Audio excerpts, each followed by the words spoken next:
পনির তো অনেক রকমই খেয়েছো, কিন্তু হান্ডি পনির কে কে খেয়েছো আমাকে কমেন্ট করে অবশ্যই জানাবে। হান্ডি পনিরটা দেখো বন্ধুরা, মাটির হাঁড়িতেই আমি তৈরি করেছি আজকে হান্ডি পনির। আর এই পনিরটা যে খেতে কতটা সুস্বাদু হয় বন্ধুরা, তোমাদের বলে বোঝাতে পারবো না। আর তৈরি করা ততটাই সহজ। দেখতেই পাচ্ছ গ্যাসের চুলোতে আমি তৈরি করেছি হান্ডি পনির। তাহলে চলো আর দেরি না করে তৈরি করে ফেলি। হান্ডি পনিরের সঙ্গে যদি পরোটা হয় তাহলে তো বলার কিছুই নেই। তার জন্য দেখো এখানে আমি নিয়েছি 2 কাপ আটা। আমি এখানে ময়দা ইউজ করিনি, আটা নিয়েছি। দিচ্ছি সামান্য লবণ, 2 চামচা চিনি, আর দিচ্ছি 3 টেবিল স্পুন মতো বাটার। আমি এখানে বাটার ইউজ করেছি। বাটার দিলে পরে পরোটাটা খেতে ভীষণ ভালো লাগে, তার জন্য আমি বাটার দিয়েছি। আর দেখো খুব ভালোভাবে আমি কিন্তু আটার সঙ্গে বাটারটা মিশিয়ে নিয়েছি, মানে সব উপকরণগুলো মেশানো হয়ে গেছে। এবার দেখো অল্প অল্প করে জল দিয়ে একটা ডো তৈরি করে নেব। ডোটা কিন্তু খুব শক্তও করব না, আবার খুব নরমও করব না। দেখে নিশ্চয়ই বুঝতে পারছো, ঠিক এরকম আমি একটা ডো তৈরি করে নিয়েছি। ডোটা রেস্টে থাকুক, ততক্ষণে আমি পনিরটা তৈরি করে নিই। এদিকে দেখো আমি প্রায় 200 গ্রাম মতো একটা পনির নিয়েছি। পনিরটা দেখো আমি একটু বড় বড় করে কেটে নিচ্ছি। পনিরটা একটু বড় বড় কেটে নিলে পরে এই হান্ডি পনিরটা দেখতেও ভালো লাগে, আবার খেতেও ভালো লাগে। দেখো আমি কিন্তু বেশ এইরকম একটা লম্বা লম্বা করে আমি কেটে নিচ্ছি। আমি রান্না করতে ভীষণ পছন্দ করি, আর নতুন নতুন ধরনের যদি কোনো রেসিপি হয় তাহলে সেটা তোমাদের সঙ্গে আমি অবশ্যই শেয়ার করি। দেখো পনিরগুলো কিন্তু কাটা হয়ে গেছে সবটাই। দেখো পনিরগুলো কি সুন্দর লাগছে দেখতে, তাই না? কি সুন্দর লাগছে পনিরগুলো দেখতে। এবার দেখো আমি পনিরটা একটা হাঁড়ির মধ্যে, মানে দেখো একটা মাটির হাঁড়ির মধ্যে রান্না করা শুরু করে দিচ্ছি। এখানে দেখো আমি নিয়েছি 2 টেবিল স্পুন মতো সাদা তেল, দিচ্ছি একটা এলাচ, আর দিচ্ছি ছোট্ট দারচিনি, দিচ্ছি সামান্য গোটা জিরে, আর আমি সব থেকে এখানে যেটা ইম্পর্টেন্ট একটা জিনিস দিচ্ছি সেটা হচ্ছে গোলমরিচ। গোলমরিচটা দিলে পরে কিন্তু এই হান্ডি পনিরটা খেতে ভীষণ ভালো লাগে। গোলমরিচের যে ঝালটা মানে গোটা গোটা থাকলে বিশেষ করে বেশি আমার ভালো লাগে। গোটা গরম মশলাগুলো আমি হালকা করে ভেজে নিয়েছি। এবার দিয়ে দিচ্ছি কাঁচা লঙ্কা। দেখে নিশ্চয়ই বুঝতে পারছো এই পনিরটা কিন্তু একটু ঝাল ঝাল হবে। আর দেখো দিয়ে দিচ্ছি একটা গোটা পেঁয়াজ, কুচি করে নিয়েছি সেই পেঁয়াজটা। পেঁয়াজ কাঁচা লঙ্কা খুব ভালোভাবে এই গোটা গরম মশলার সঙ্গে ভেজে নিচ্ছি। খুব লাল লাল করে ভাজবো না, আমি হালকা করেই ভেজে নিচ্ছি। দেখে নিশ্চয়ই বুঝতে পারছো পেঁয়াজটা দেখো হালকা একটু লেচা লেচা হয়ে গেছে। এবার আমি এখানে দিয়ে দেবো বাকি সবজিগুলো। মানে আমি এখানে নিয়েছি ক্যাপসিকাম, গাজর, এগুলো আমি কুচি করে নিয়েছি, সেগুলো কিন্তু হাঁড়ির মধ্যে দিয়ে দিচ্ছি। দেখো খুব ভালোভাবে কিন্তু এই সবজিগুলো আমি ভেজে নেব বাকি মশলার সঙ্গে। মানে তেলের সঙ্গে যদি একটু ভেজে নেওয়া যায় তাহলে হালকা সেদ্ধও হয়ে যায়, আর খেতেও ভীষণ ভালো লাগে। আমি হালকা করে ভেজে নিচ্ছি। দেখো সব সবজিগুলো একসঙ্গে, দেখে নিশ্চয়ই বুঝতে পারছো সবজিগুলো কিন্তু অনেকটাই সেদ্ধ হয়ে গেছে, অনেকটাই নরম হয়ে গেছে, দেখে নিশ্চয়ই বুঝতে পারছো। এবার আমি কিন্তু এর মধ্যে দিয়ে দেবো বাকি শুকনো উপকরণগুলো। যেমন দিয়ে দিচ্ছি প্রথমে দেখো স্বাদ মতো লবণ, মানে হাফ চামচা লবণ, সামান্য হলুদ গুঁড়ো, দিচ্ছি হাফ চামচা লঙ্কা গুঁড়ো, সামান্য জিরে গুঁড়ো, 2 টেবিল স্পুন মতো আদা রসুনের পেস্ট, দিচ্ছি সামান্য গরম মশলা গুঁড়ো, আর 2 টেবিল স্পুন মতো টক দই। এখানে দেখো আমি কাসুরি মেথি ব্যবহার করেছি, সেটাও দিয়ে দিচ্ছি, আর দিচ্ছি সামান্য চিনি। সব উপকরণগুলো দেওয়ার পর খুব ভালোভাবে কিন্তু মশলাটা আমি ভেজে নেব।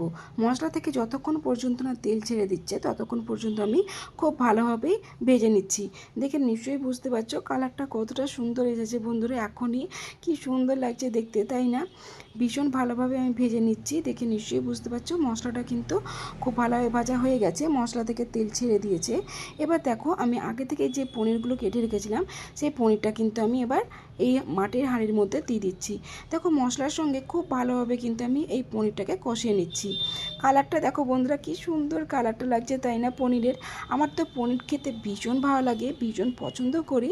এমনকি আমার বাড়িতে আমার বাচ্চারাও ভীষণ পছন্দ করে পনির। দেখো এবার দিয়ে দিচ্ছি আমি সামান্য জল। জল দেওয়ার পর আমি এইটাকে সিল করে দেবো। আর দেখো আমি কিন্তু বেশি জল দিইনি, সামান্য জল দিয়েছি। সব উপকরণ দেওয়া হয়ে গেছে। এবার সব শেষে দিয়ে দিচ্ছি ধনেপাতা কুচি। ধনেপাতা কুচি ছাড়া তো আমার ভালোই লাগে না, তার জন্য ধনেপাতা কুচি। এবার দেখো আমি ঢাকা দিয়ে কভার করে দিচ্ছি, মানে সিল করে দিচ্ছি। এবার দেখো আমি এখানে কিছুটা আটা আমি খুব নরম করে মেখে নিয়েছিলাম, সেটা দেখো চারিপাশে এরকম করে লাগিয়ে দিলে পরে একদমই আটার মতো লেগে যাবে, আর এতটুকু গ্যাস বেরিয়ে যাবে না।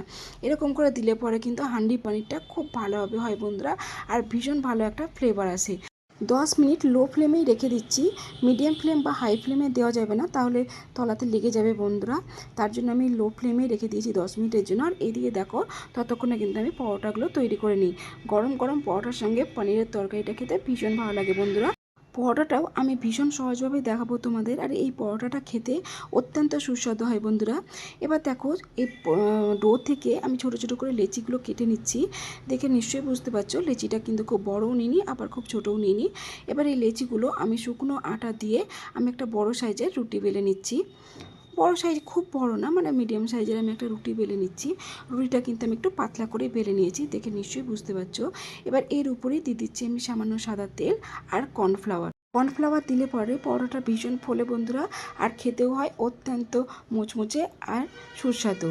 দেখো আমি কিন্তু এখানে 3 কোনা পরোটা করছি, তার জন্য আমি এরকম করে একটা শেপ দিয়ে দিয়েছি। আর এগুলো সাইডগুলো হালকা করে চেপে চেপে দিচ্ছি।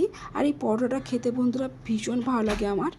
এই 3 কোনা পরোটাগুলো বন্ধুরা খুব অল্প সময় তৈরি হয়ে যায়, এতটুকুও সময় লাগে না। তার জন্য আমি যখনই পরোটা তৈরি করি তখনই চেষ্টা করি 3 কোনা ভাবে করা, কেন আমার হাতে সময় খুব কম থাকে। তার জন্য আমি 3 কোনা পরোটা করার চেষ্টা করি। আর পনিরের তরকারি দিয়ে এই পরোটাটা যে খেতে কতটা সুস্বাদু হয় বন্ধুরা তোমাদের বলে বোঝাতে পারবো না। দেখো পরোটাটা বেলা হয়ে গেছে, খুব পাতলাও করিনি আবার খুব মোটাও করিনি। এবার দেখো তাওয়ার মধ্যে আমি পরোটাটা দিয়ে দিচ্ছি। পরোটাটা খুব ভালোভাবে আমি কিন্তু এখানে ভেজে নেব। দেখে নিশ্চয়ই বুঝতে পারছো যে পরোটাটা এখন থেকে দেখো ফুলতে লেগেছে। কিছুই করিনি, কিন্তু দেখো তেল দিইনি কিছুই না, কিন্তু কত সুন্দরভাবে পরোটাটা ফুলছে, তাই না? এবার দেখো পরোটাটা তেল দিয়ে আমি খুব ভালোভাবে সেঁকে নিচ্ছি। আর দেখো বন্ধু একদম ফুলকো পরোটা কি সুন্দর হয়েছে, তাই না? আমি কিন্তু একটু কড়া করেই ভেজে নিয়েছি। কালারটা কতটা সুন্দর এসেছে দেখো, দেখতে বেশ ভালোই লাগছে। এদিকে কিন্তু 10 মিনিট হয়ে গেছে আর হান্ডি পানিরও একদমই রেডি। গ্যাসের ফ্লেমটা অফ করে আমি কিন্তু এবার হান্ডিটা নামিয়ে নিচ্ছি। এত সহজেই যে বাড়িতে হান্ডি পানির তৈরি হয় তোমরা আমার আজকের ভিডিওটি না দেখলে বিশ্বাসই করবে না বন্ধুরা। এবার দেখো যে সাইডে আমি আটাগুলো লাগিয়েছিলাম সেটা কিন্তু চাকুর সাহায্যে ছাড়িয়ে দিচ্ছি, কেননা ভীষণ গরম। আর হান্ডি পানির দেখো বন্ধুরা মাটির হাঁড়িতে এইরকমই হয়, তখন নামিয়ে দেওয়ার পরও কিন্তু ফুটেই যাচ্ছে। কি সুন্দর হয়েছে না হান্ডি পানিরটা, কালারটা কতটা সুন্দর দেখো। প্রত্যেকটা সবজি একদমই সেদ্ধ হয়ে গেছে, দেখে নিশ্চয়ই বুঝতে পারছো। পনির দেখো কতটা সফট, এত সুন্দর লাগছে বন্ধুরা দেখতে। কি বলবো তোমাদের, পনিরটা দেখতে যতটা সুন্দর হয়েছে খেতেও ততটাই সুস্বাদু। আর এই পনিরের তরকারিটা যদি গরম গরম সার্ভ করা যায়, মানে গরম গরম খাওয়া যায়, তাহলে তার কিছু বলারই নেই বন্ধুরা। দেখো গরম গরম পরোটাও রেডি, দিয়ে দিচ্ছি সঙ্গে পেঁয়াজ কুচি। পেঁয়াজ কুচির সঙ্গে পরোটা খেতে ভীষণ ভালো লাগে। পনিরটা দেখো বন্ধুরা কতটা সফট হয়েছে, দেখে নিশ্চয়ই বুঝতে পারছো। আর খেতে যে কতটা সুস্বাদু তোমাদের মনে বলে বোঝাতে পারবো না। আর পরোটাটা দেখো কি সুন্দর হয়েছে না, পরোটাটা একদমই ফুলেছে, প্রত্যেকটা লেয়ার ছেড়ে যাচ্ছে পরোটা থেকে। দেখো পরোটা কতটা সুন্দর হয়েছে তোমরা দেখে নিশ্চয়ই বুঝতে পারছো। পরোটার প্রত্যেকটা লেয়ার কত সহজে ছেড়ে যাচ্ছে, দেখো কি সুন্দর হয়েছে না পরোটাটা। দেখো এই পরোটাগুলো কিন্তু খেতেও ভীষণ ভালো লাগে বন্ধুরা। আর এই পনিরের সঙ্গে এই পরোটাটা বলার কিছুই নেই যে কতটাই ভালো লাগে। পনিরের তরকারিটা কিন্তু দারুণ সুন্দর হয়েছিল বন্ধুরা। এই পনিরের তরকারির সঙ্গে যদি কাঁচা পেঁয়াজ হয় তাহলে কিন্তু জমে যায়, দারুণ ভালো লাগে খেতে বন্ধুরা। আমার আজকের এই রেসিপিটি তোমাদের যদি ভালো লেগে থাকে তাহলে please like share subscribe comment করো।